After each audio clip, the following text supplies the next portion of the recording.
always thought I could save the world. Now look at it. What about Jay's Lost Row, and welcome to LST Plays. Today we're having a look at Deus Ex Mankind Divided for the PC. Let me just start by saying that I'll not be going into any great depth or detail in terms of the story and the missions, so it's more of a first impression, my initial sort of thoughts, that may help you decide on whether or not it's worth a punt. And so the short answer is, though, I'll just start by just saying I'm having an absolute blast with playing the game so far. I've sunk about 8 hours into it overall, and that's without even really starting the story missions in any kind of great depth or detail myself. So that should just sort of show you that there's plenty to do, but I'll go into a little bit more detail about that. So if you're a fan of Human Revolution, does this live up to the expectations you may have, and have they amended some of the things that Revolution lacked? Well, firstly, let's talk graphics, and right off the bat, the gold filter of Revolution is out the window and gone, and in is this fantastic lighting engine powered by the new Dawn engine. I was a big fan of the gold filter in the first game. I thought it helped the game stand out on launch back in 2011. It definitely gave it its own future vibe for the time, but I have to say I'm not missing it for this one. The game looks absolutely great without any kind of filters over the top of it. But if you do want to run the game on Ultra, however, you will need a bit of a beast of a PC, more than 4GB of GPU memory for sure. I'm running it on high myself, and according to some of the research I've done, the difference in high and Ultra is actually quite minimal, but it would be interesting to see the game in Ultra. I'm not too sure what sort of level the consoles are running it at, but it seems like quite a demanding game. So I've had no problems though with actually running the game on PC. Everything seems very stable, which is great to see a game coming out in 2016 not needing a day one mega patch or lots of people flaming due to serious issues or bugs. But with that out of the way, let's talk augments and pre-ordering, or augment your pre-order. Back when Mankind Divided was first announced, I was really excited to see the next iteration of Square Enix's vision of the Deus Ex universe come to pass. Unfortunately, my enthusiasm was quickly dumped on by a few tons of cold water, which I quickly realized was piss. Augment your pre-order. The video spoke as I watched this launch trailer. What I saw on my screen didn't exactly match what I was seeing. Here was this great video showcasing what a badass you could be in Deus Ex, with what can only be described as a robot lady telling me to pre-order and pick up which add-ons I wanted, with the final slap in the face from that campaign being that if enough people around the world pre-ordered the game, I could get the game 4 days early, as could everyone else. But now I think of myself as a smart buyer. Years working as a manager in GameStop here in Northern Ireland taught me what a good deal is, or when something is perhaps disguised to hide exactly how shady it really is. Game protection. So I was instantly deflated. Here was the game I was really hyped about, being dampened by a marketing campaign that insults my intelligence. And I wasn't the only one. The gaming community picked up their righteous pitchforks and set about trying to burn the Square Enix castle down. But seeing the villagers climb the lofty hill to castle fantasy, they quickly threw the marketing team off the battlements in sign of submission.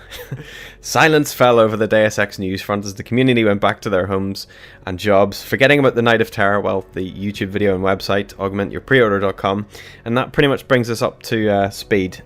Sure, Square Enix never really stopped mashing Deus Ex into our faces on our favourite gaming news websites, but it was a lot more subtle than the original efforts and campaigns. So here we are with Mankind Divided finally launched. So let's get down to the brass tacks of some of the pros about the game, and then I'm going to cover just some of the negativities about the game. But overall, just focus on it's very good overall. Well, to start with, the formula is relatively the same. I don't think anyone was really after anything other than a similar gameplay type to Revolution. So for those of you out there with a thirst for more Revolution and a bit more polish, it meets and exceeds that for sure. Now, you can sneak through the entire game, including boss fights, as well as knocking them unconscious, which is, I think in the DLC for the first one, they did launch a specific mission you could knock out a boss, because one of the complaints was that most of the game was revolving around sort of stealth actions, or encouraged you to play a stealth campaign, and then the boss fights were quite disjarring. It sort of reminded me of Metal Gear Solid on the PlayStation 1, and probably the subsequent Metal Gear Solid games too, but just primarily that first one that was released on PlayStation 1, because you could sneak through the entire game, but when it came to the boss fights, you had to actually take them on head on. I don't think there's really any way to sort of sneak around a lot of the bosses. But yeah, it's very nice to see that they've finally sort of listened to a lot of the community that wanted something a little bit more different than that, perhaps that vibe. And maybe they did take cues from Metal Gear Solid, so it's good to see a change. There's even more abilities to play with, and an excellent way for those new abilities to be introduced to the player in both story and gameplay, which leads to point 3, or point 4 actually. The tutorial mission is great and fast paced. You'll understand everything about the abilities pretty much in the starting mission and area. It gets you used to some of them, and you get to sort of showcase some of the skills that you can use later in the game, which is great to see. Character animations and faces are awesome, as well as the fluid controls and transitions from cover to cover. I'm playing a primarily stealth playthrough, and I have to say it's a joy to sneak around enemies. And they're not stupid either, but they're not psychic, so you can sneak around enemies and you can knock enemies out, but you can't just knock enemies out that are standing beside each other. You have to sort of have a bit of a gap. So it's nice to see that they've improved the stealth mechanics in the game, and obviously you can hide bodies and do all that sort of glorious stuff. The game's hub area is a thing of beauty and will leave you distracted for hours on end. As I said back at the start, I've sunk about 8 hours into it, and I've spent most of it in the game hub. It's a large area, it's got incredibly well hidden side quests and points of interest. It sort of reminds me of City 17 from Half-Life 2. The whole area just feels incredibly tense and repressed, which is, you'll find out very early in the game exactly why that is. So moving on to some of the cons about the game.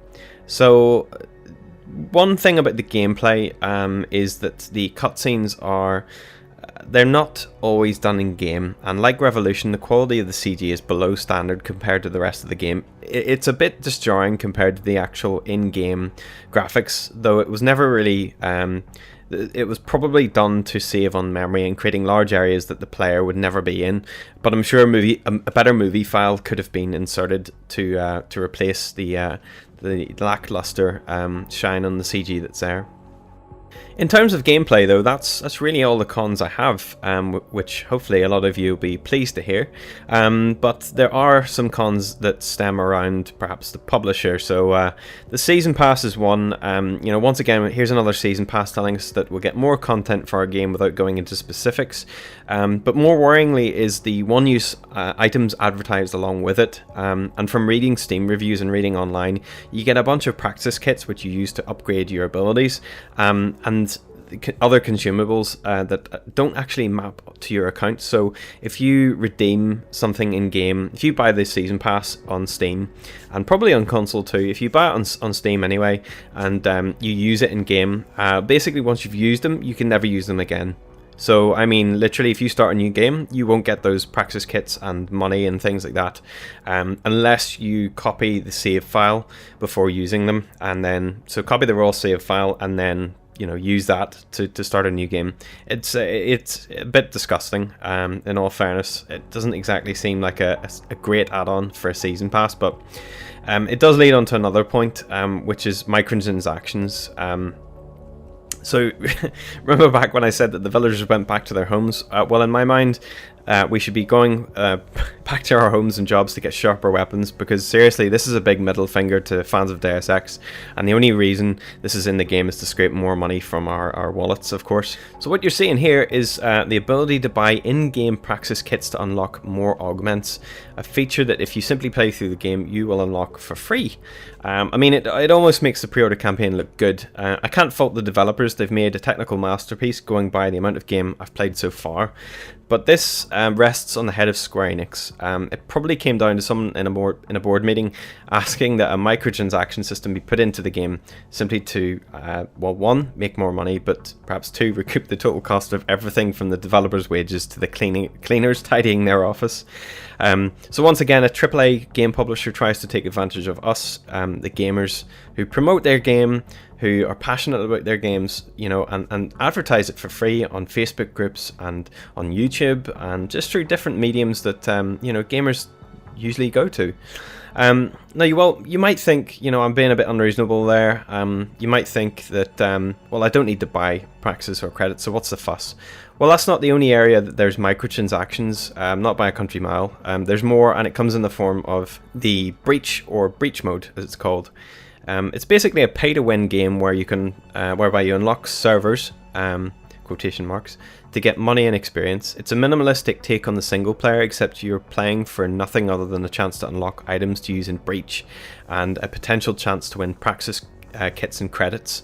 Now, we know the why of why they've put this in. This extra mode, again, is to make money. Production companies do try to fit these two-dimensional cash grab functions into every game they possibly can, and ignore basic customer service. I mean, not forcing something on to the more impressionable gamers that are basically, you know, going to stick their money down on it. I mean, gaming must be the only market where you can get away with daylight robbery or attempted daylight robbery and get away with it now.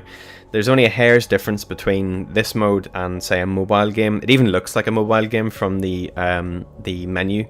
So if I had to sum it all up and say what's the most frustrating thing about Deus Ex, and the answer is Square Enix. The game is a marvel. The company producing it are pretty cold and ruthless, it seems. I'm enjoying the game, but you know, and if I had to say something to you to sort of maybe advise you, and that's please do not give a single extra dollar or pound to them, and let's wait to see what the season pass turns into before buying it. As right now, it's just plain sucks. There's not enough details. The add-ons that you get with it are single-use items, so there's no point actually buying the season pass until they announce what the campaign, unless they announce what the actual missions are going to be. Is it going to be a complete add-on? Is it going to be as good as the Witcher add-ons? Is it going to be as good as the Fallout add-ons? Or is it just going to be a one-shot mission that you have to launch from the main menu? Who knows? So we're going to have to wait and see, and that's what I would advise you. Buy the base game, but do not buy the season pass. And just before you go, my best advice is also to ignore the breach mode and looking at the store items. If you avoid them, you'll be less angry than me. Trust me, I'm flipping raging over this shameless cash grab by Square. And let's hope that Final Fantasy, the new Final Fantasy game, holds a little bit more dignity when it is finally released. So that's all from me now, folks. I hope you've enjoyed this video part. Let me know down below in the comments. Leave me a thumbs up if you did like it, a thumbs down if you didn't like it, and I'll see you in the next one. Bye now.